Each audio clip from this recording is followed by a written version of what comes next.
Literally just got home from watching him in theaters, and wow. The last time I was this excited to talk about a movie after leaving the theater was Weapons. But y'all know the weapons I'm talking about. The weapons that, similarly to this movie, is an original horror movie. It's not your typical slasher. It's not your typical jump scare movie. Instead, it's the type of horror movie that's gonna make you think. One that's gonna make you use your noggin. I'm not saying him is the best thing since sliced bread or nothing like that, but this movie was definitely very solid. I don't know where all of these negative reviews are coming from. Watch my good friend Nick's review of the movie before coming to talk about this. And one of the negative reviews she saw for the movie, apparently people were mad that the movie didn't have enough football. And if that's what you were expecting going into this movie, fair. Don't know what you got from the promotional material that would make you believe that this was going to be an all-American type of thing. But I also feel like people are starting to get a little too harsh on how they critique horror movies for not being scary. Are those horror fans still looking for scares in horror movies to validate the movie being good enough? I really do feel sorry for you. I say this because you essentially putting yourself in a box believing that a movie is supposed to give you some type of feeling. I even go Jacket's high expectations, but y'all setting these expectations for these horror movies to end up scaring y'all. But not taking away what the movie is actually trying to tell you, which is actually the scariest part of the movie. Sacrifice. The scariest part of this movie is what man is willing to sacrifice to get to the next stage of their career. Especially in this very serious take of a sports horror film, which I don't even remember ever seeing a movie of its kind before. And that's not to argue that him deserves brownie points for breaking the mold, being the first of its kind potentially. But for this movie, from top to finish, to embody the word sacrifice as much as it does in relation to sports, you apply it to real life and you see specimen like LeBron James and Tom Brady play their careers for as long as they have. Now look, I'm not saying Braun or Tom had any type of shit that was going on in this movie done to them. I am just saying it is a wonder how athletes like this can still maintain their greatness at their age. Bringing it all back to the word sacrifice and what you are willing to sacrifice to become him. I already know what you gotta do before I get to yapping. Like, comment, share, subscribe, do all those things. Let's talk about him real quick. I really do not even know where to start talking about this movie.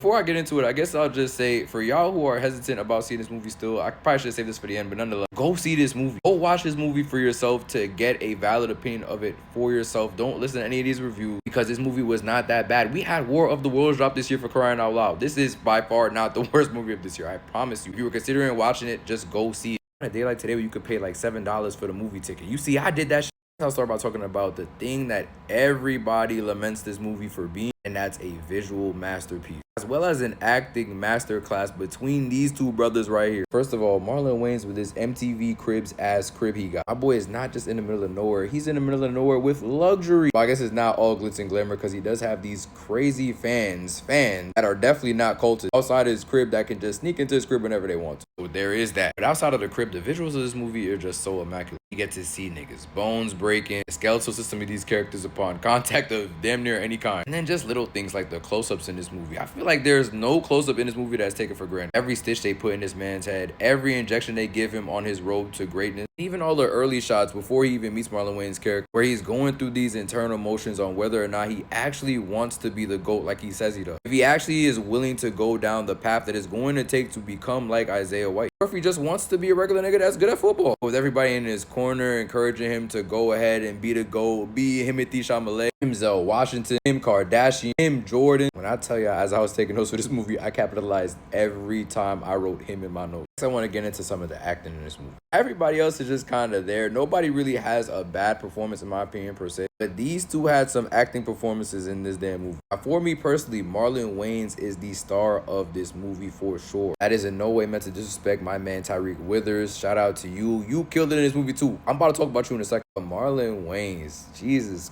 Christ, bro. From the moment this camp started, he was moving me. I'm not gonna lie. This character took all the seriousness that he had in the Bel Air series and multiplied that by like 5 times. Now, he still got some jokes in there for sure, but this Marlon Wayans, he is super serious about football. He is not playing. He takes no prisoners with this shit. He literally sacrificed everything for this game. Obviously, we don't really get a big backstory for him in this movie, but we do get some context on his early life prior to him being the champion that we know him to be in this movie. Apparently, similar to Tyreek, which we find out later on in the movie, spoiler alert, Tyreek's pops essentially is the reason why his life ended up being like this, because he sacrificed in order for Tyreek to walk down his path to where he can become the GOAT of the NFL. I don't even know if this is really the NFL for real. I don't know what league this is, but whatever league this is, in a conversation between Isaiah and Cam, we see that Isaiah too led a similar life to get to where he is right now. He says things like, when I didn't have family, all I had was football. Everything he says in this movie too is so matter of fact. I kid you not, bro has bare quotables throughout this entire movie that actually hit. He talking about, you know, the saying, God, family, football. For me, it's football, family, God. I'm like, damn, okay, it's that serious. I thought this man was gonna say it's football, football, football. And guy, he ain't do no cringe shit like that though. Acting Aura would have probably went down the toilet with that shit. In the same conversation, we have Isaiah telling Cam to find your own way to greatness. Don't be like me, be better. He's obviously hinting at what Cam's father did to put him in this position, because that is damn near front page news to everybody that's associated with whatever the hell is going on at Isaiah's house. Cam asks why, and listen to the quotable this man Isaiah says after the fact. If you're trapped in a cage and someone asks if you want food or freedom, do you really have a choice? I'm like, brother, who is writing you these lines? That pen gotta be on fire. Marlon Wayans does a great job of keeping it very sinister, but also weirdly motivating at the same time. Specifically in the scene from the trailer that does not do him screaming in Cam's face enough justice. You literally just have to watch the movie to get the full brunt of that effect. This man Cam literally almost loses his life on day 3 of this practice shit.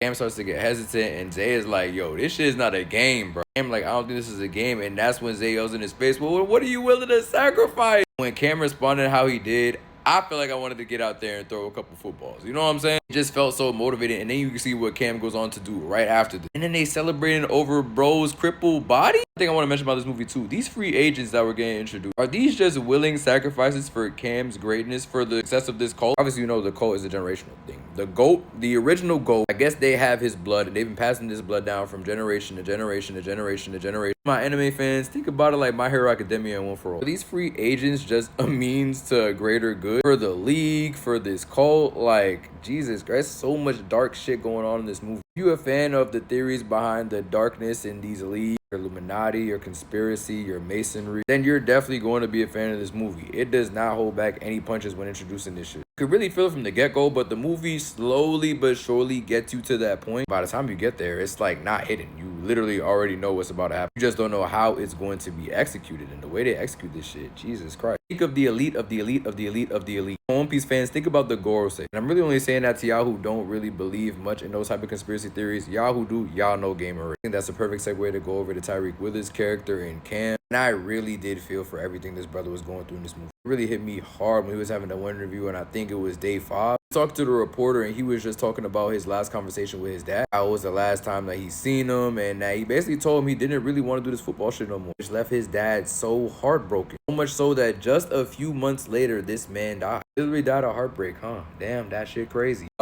No, he did not. It's just my little tinfoil movie. This is not introduced in the movie at all. This is all speculation. I think that being that this was a movie that is heavy on sacrifice, I think when the elite heard that Cam was getting second thoughts on whether or not he really wanted to be the face of this league, similar to how Zay had Cam shooting at those targets in the middle of the desert, he gave him that ultimatum that involved if he missed the shot that he would take his youth, which Cam just brushed off as if he didn't just say that next shot. I think his father met a similar ultimatum. He didn't meet that end of it. So they sacrificed him, potentially kidnapped Cam after the fact, which you've seen them do, before he even knew about the cult. From the very beginning of the movie when dude knocked him out on the football field. And probably did some type of ritual on him that made him feel even stronger in his conviction after his father's passing to continue loving the game of football in his honor. Led him down the path that he went on in this movie and made him end up doing the things that he did by the end of the movie, which I'm not the biggest fan of, but I can understand why he did what he did. Cam is constantly preaching throughout the movie, I set myself up for this shit. Worked hard to get where I'm at. Zay, you ain't do nothing. You relied on these people's blood in order for you to get them a ring. I'm gonna get my shit out the mud. You feel me? The whole time, no, it was your pops that set you up on this path game. You ain't even really want to be a football player for real, so you can't even deny that. It's just so crazy. The fact that this man Cam had to learn this level of sacrifice for a sport he did not even want to play after a point. The way their stories mirror each other, I honestly would not be surprised if Isaiah felt the same way at one point too. But unlike Cam, was not able to turn down the glorious offer from the fake Illuminati to give his soul over to this cult in order to be the greatest in the league that he played in. This movie not only highlights how sacrifices are necessary to achieve greatness, it also shows what someone is willing to sacrifice in order to get to that greatness. The movie is constantly throwing in our face that Cam is not willing to go against his family, his girlfriend by any means. He is a God-fearing man, and he doesn't rock with any of this shit going on out here. He thought he did because he thought that this was what his father would have wanted. Whole time it is what he would have wanted. By the end of it, he realized he needs to forge his own path going forward, because he was going with the system that was built for him. Then he will begin to adopt that system that was fabricated for him, as opposed to embracing who he actually is. So yeah, really love this movie. I'm gonna give it an 8.5 out of 10. Outside of the controversial ending and the constant skeletal imagery, I liked it. I ain't gonna lie. I encourage all y'all, go ahead and check out this movie on a Tuesday. We don't have to spend that much bread. And form your own opinion on whether or not you like it for real. Mine ended up surprising yourself. If you have seen it, leave your thoughts in the comments. Let me know what you thought about him. Until next time, though, I've been your host, Jay Soft. We'll be entertained. We go talk soon. Peace.